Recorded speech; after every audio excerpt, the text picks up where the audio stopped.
लाना है, किसे पीछे धकेलना है, ये सब मरियम साहिबा का इख्तियार होगा। उनका सबसे बड़ा जो इम्तिहान है ना वो ये होगा कि पार्टी की तश्कील 9 वो कैसे करती हैं, और पार्टी की तश्कील 9 करते वक्त वो मुश्किल का दरिया जो है वो उबूर कैसे करती हैं। अगर वो इस इम्तिहान में कामयाब होती हैं तो यकीनन आगे के जो मराहिल होंगे वो फिर ज़्यादा मुश्किल नहीं होंगे। इस वक्त मुस्लिम लीग नून दौराहे पर खड़ी हुई है क्योंकि हुकूमत का दिफा करना इतना आसान नहीं है। कल इदारा शुमारियात के मुताबिक महंगाई 32.7% पर पहुँच चुकी है। IMF के बगैर हमें चारा नहीं है कोई। दोस्त ममालिक हाथ खड़े कर चुके हैं।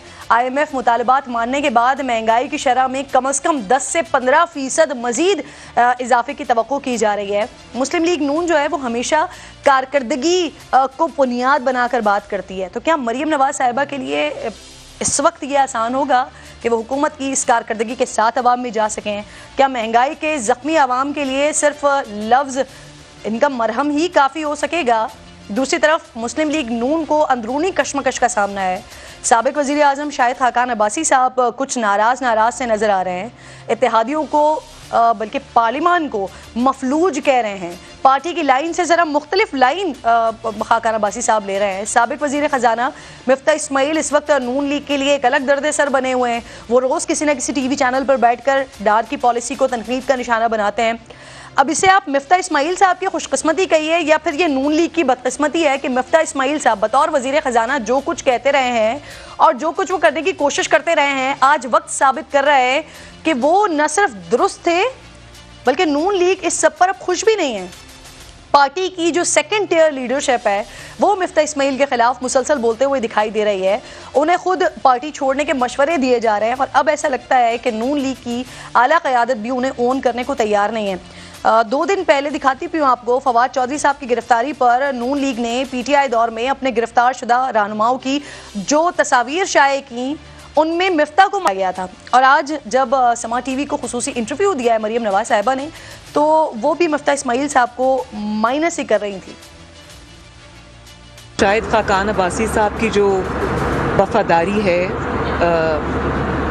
पार्टी के साथ, मियाँ साहब के साथ, और जो उनका साथ है वफादारी से भी ज़्यादा वो 3 दहाइयों पे मुहित है।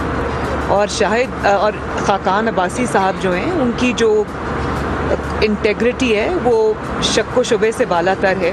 पर्सनल एजेंडाज नहीं होने चाहिए। इसहाक डार साहब अगर एक काम कर रहे हैं तो अब इसको टाइम लगेगा, तो हम सबको उनकी सपोर्ट बनना चाहिए, उनके साथ खड़ा होना चाहिए। तो नाज़रीन, मरियम नवाज साहिबा बात हो गई हैं, लेकिन हमजा अब भी लंदन में ही हैं जो पार्लिमानी सियासत का तजर्बा रखते हैं। क्या वो मरियम का साथ देने पाकिस्तान आएंगे?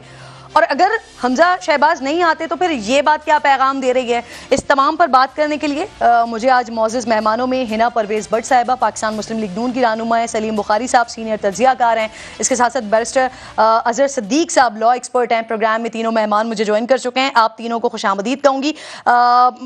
सलीम साहब और अजहर साहब, आप दोनों की इजाज़त से मैं हिना से बात का आगाज़ करने जा रही हूँ क्योंकि ऑब्वियसली आज हिना के लिए, मुस्लिम लीग नून के लिए बहुत ऑब्वियसली बड़ा दिन है क्योंकि काफी अरसे से पिछले 4 महीने से तो स्पेशली लीडरशिप यहाँ पाकिस्तान में मौजूद नहीं है। तो हिना, अस्सलाम वालेकुम। मरियम नवाज साहिबा का इस्तकबाल हुआ और ये बताइए कि जिस तरह का इस्तकबाल था ये आपकी उम्मीदों के ऐन मुताबिक था?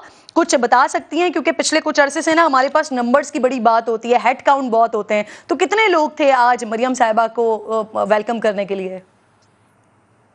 बिस्मिल्लाहिर्रहमानिर्रहीम। थैंक यू किरण। बिल्कुल आप जैसे सही कह रही हैं, मैं और बहुत से और पाकिस्तानी और स्पेशली PMLN के फॉलोअर्स आज बहुत खुश थे। आज सुबह से हम तैयारियां भी कर रहे थे और हम एयरपोर्ट भी गए। ऑल्दो पार्टी की ऑफिशियल कॉल नहीं थी, लेकिन people were very excited. They were looking forward to greet Maryam Nawaz Sahiba, especially with her new responsibilities as the senior vice president and the chief organizer of the party. मुझे ये लगता है कि especially as a woman and as a symbol of moderate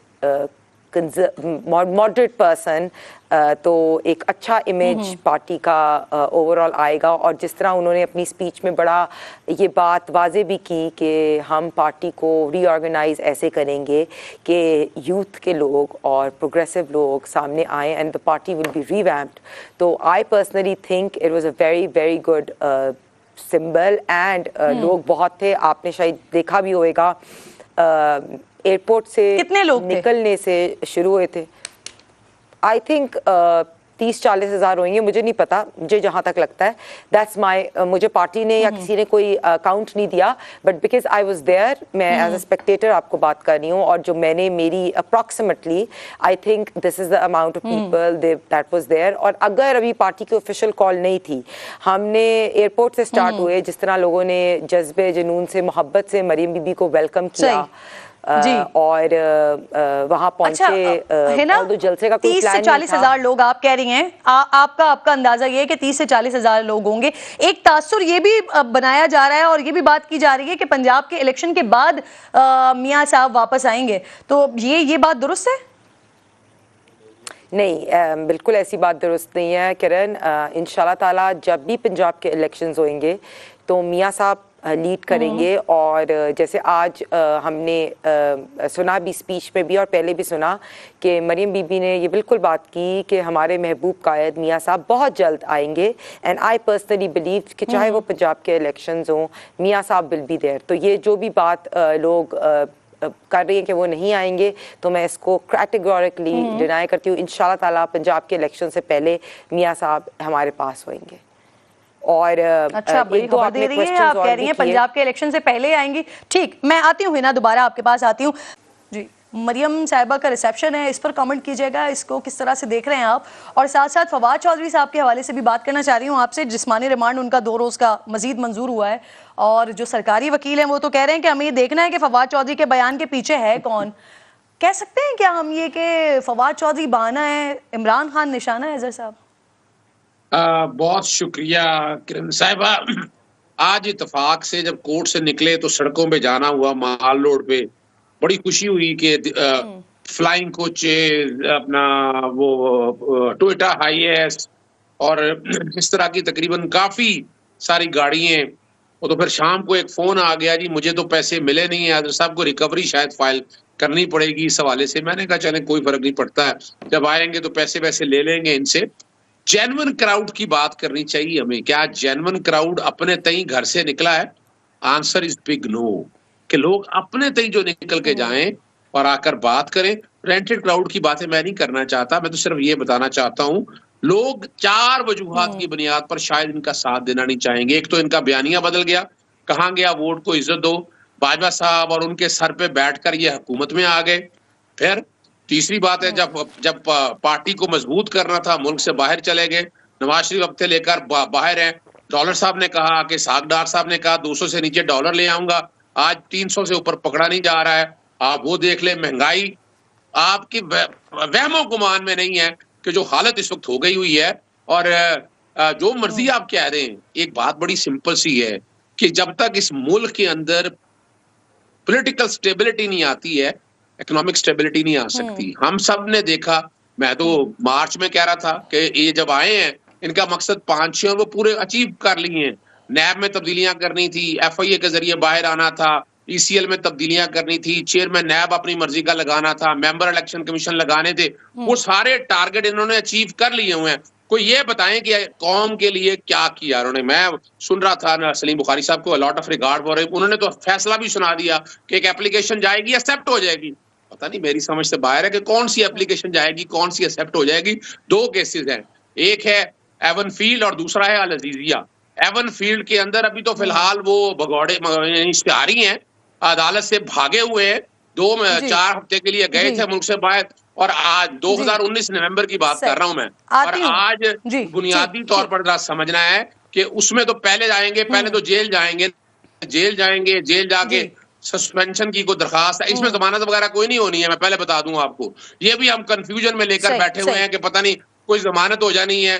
अल अजीजिया के अंदर भी एक में 10 साल की सजा है, एक में 7 साल की सजा है, और दोनों केसों के अंदर अच्छा वैसे सर ये तो हमारे सामने है ना, जेल से तो गालिबन जेल से तो घबराने वाले मियां साहब या मरियम साहिबा है नहीं, इससे पहले भी जेलें तो काट के गए हैं। अच्छा, मैं दोबारा आपकी तरफ जी मैं आती हूँ अजहर साहब मैं आती हूँ दोबारा आपकी तरफ, आप अपनी बात को कंप्लीट कीजिएगा। लेकिन ये जो मैंने क्योंकि आगाज रिसेप्शन से किया, मरियम साहिबा को आज जो एक तरीके से फ़कीदुल मिसाल कहा जा रहा है मुस्लिम लीग नून के हलकों में, तो इस पर कुछ तहफ़्फ़ुज़ात का इजहार है ना उस्मा बुखारी साहिबा की जानिब से किया गया है, कुछ शिकायत है उनकी, ज़रा उनकी शिकायत सुनिए फिर आंसर कीजिएगा।